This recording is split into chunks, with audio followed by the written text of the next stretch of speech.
एक हमारे घर की आरओ वाटर मशीन है और इसमें मुझे बार बार ये प्रॉब्लम आ रही थी कि इसका जो टैप था, इसका लीवर जो है, जो ये लीवर है, ये बार बार निकल जाता था और टूट जाता था एक्चुअली। तो मुझे इसको बार बार रिप्लेस करना पड़ता था।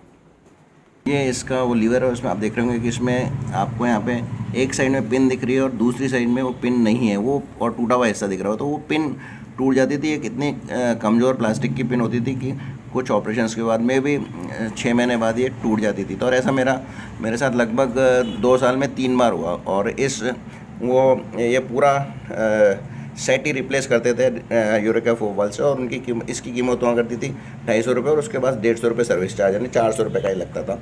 और फिर भी कोई इसकी बहुत लाइफ नहीं होती थी।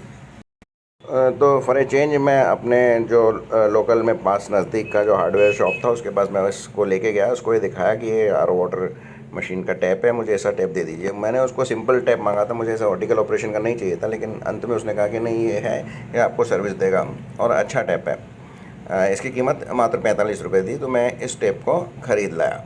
तो ये देखिए, ये टैप, इसमें मुझे प्रॉब्लम ये आने लगी कि इसमें ये ऊपर जगह नहीं थी, तो इसको खोला नहीं जा सकता था। तो ये वहाँ पर चलता नहीं था, और नीचे इसको ऐसे पकड़ के यदि रखें तो ये पानी देता था।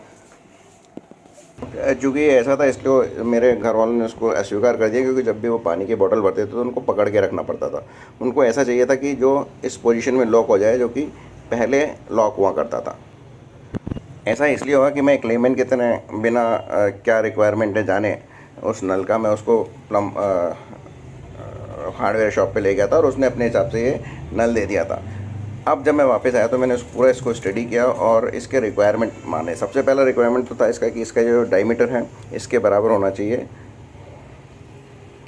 और यहाँ से भी लगभग पानी का फ्लो अच्छा होना चाहिए। तो ये दोनों तो लगभग इसमें मीट आउट कर रहा था।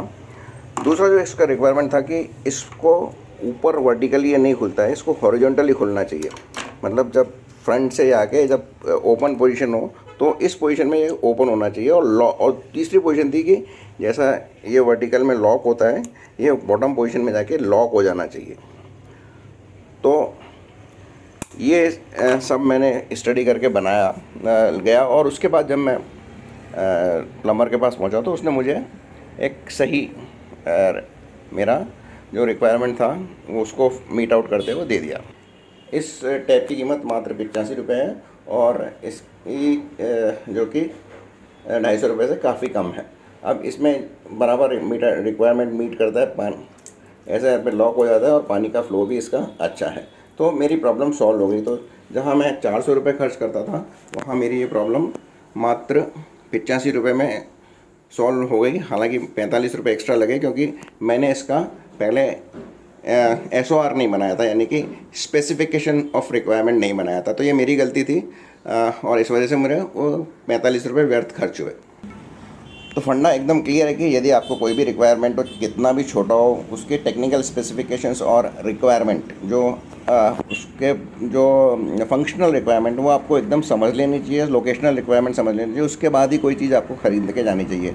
ऐसा नहीं है कि आप, जैसे मैं हालांकि इंजीनियर हूँ, लेकिन बेवकूफ़ की तरह, एक लेमैन की तरह मैं उसको सैंपल ले गया और उसको दिखा दिया बिना ये समझे कि एक्चुअल में रिक्वायरमेंट क्या है, क्या इसका फंक्शनल रिक्वायरमेंट है और क्या इसका डायमेंशनल रिक्वायरमेंट है।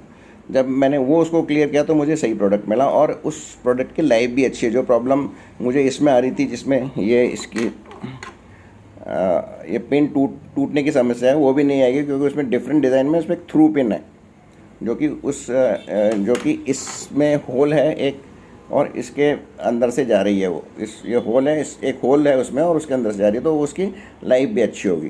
खैर, तो ये आपका एक फंडा यही है कि आप जब भी कहीं, चाहे आप फैक्ट्री में हो, चाहे घर पे हो, कुछ भी ख़रीदने जा रहे हो, चाहे टेक्निकल हो या नॉन टेक्निकल हो, आपको SOR ज़रूर बनाना चाहिए, स्पेसिफिकेशन ऑफ रिक्वायरमेंट्स। मैं ये टर्म नहीं जानता था, लेकिन मैंने रिटायरमेंट होने के बाद जब टेकफोर्स कंपोजिट में टेकफोर्स मशीनरी की ख़रीदारी शुरू की, तो वहाँ पर हमको मिस्टर भावेजा, जो कि वहाँ के मैनेजिंग डायरेक्टर हैं, उन्होंने किसी भी चीज़ के लिए पहले बहुत ही एग्जॉस्टिव स्पेसिफिकेशन ऑफ रिक्वायरमेंट बनवाते थे, और उसके बाद हम क्वारी फ्लोट करते थे। नतीजे के तौर पे हम सही प्रोडक्ट खरीद पाते थे जो हमारा सारा रिक्वायरमेंट पूरा कर दे। हालांकि डेवलपमेंट हर एक चीज़ में पॉसिबल है,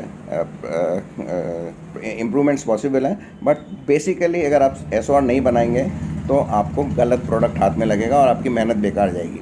तो ये तो इसकी एक कहानी है जो फंडा है। अब इसकी आगे की कहानी सुनाता हूँ। हमारे यहाँ एक करीब 22 वर्षीय युवती है जो कि खाना बनाती है। उसने मुझे कहा कि देखो अंकल, आप 45 रुपये आपने इसमें खर्च किए, 80 रुपये इसमें खर्च किए, तो टोटल 125 रुपये खर्च किए, और थोड़े पैसे खर्च कर दे तो आपको जेन्युइन फैक्ट्री का उत्पाद मिल जाता, यानी फैक्ट्री मेड उत्पाद मिल जाता। मुझे उसका लॉजिक तो ठीक, बात तो लॉजिकल लगी, बात है भी लॉजिकल, लेकिन फंडा यहाँ पे ये है कि किसी भी स्तर पर आप देखिए आज के नौजवानों को ब्रांड का कितना वैल्यू है। मतलब they go only for brand. 15 gram 20 gram chips वो 10 रुपये में ख़रीद लेते हैं क्योंकि वो पन्नी में आते हैं और वो बाहर एक बहुत अच्छी ब्रांड होती है। तो यहाँ पे हमारी जो ओवरऑल संस्कृति है उस तरफ नए युवाओं का मोड़ उस तरफ जा रहा है। वो वैल्यू को नहीं देखते हैं और वो केवल ब्रांड की ओर जा रहे हैं। ये युवती, इनकी टोटल अगर इनकम भी देखो तो मुझसे मेरे को नहीं लगता है कि 15 या 20 हज़ार से बीच में इनकी मासिक इनकम होगी, लेकिन इसको भी ब्रांडेड आइटम चाहिए।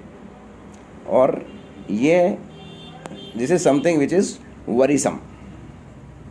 तो बस यही मेरा आज का संदेश है कि आप इस SOR बनाइए और ब्रांड के पीछे मत भागिए, यूटिलिटी के पीछे देखिए। आपको पैसे का पूरा पैसा वसूल वाली चीज़ का फंडा अपनाइए। और जैसा मैंने किया, 400 रुपये की जगह मैं 85 या 80 या 85 रुपये का जो टेप लेके आ गया, वैसा आप हमेशा ध्यान रखिए। बहुत बहुत धन्यवाद मेरे साथ बने रहने के लिए और मुझे झेलने के लिए।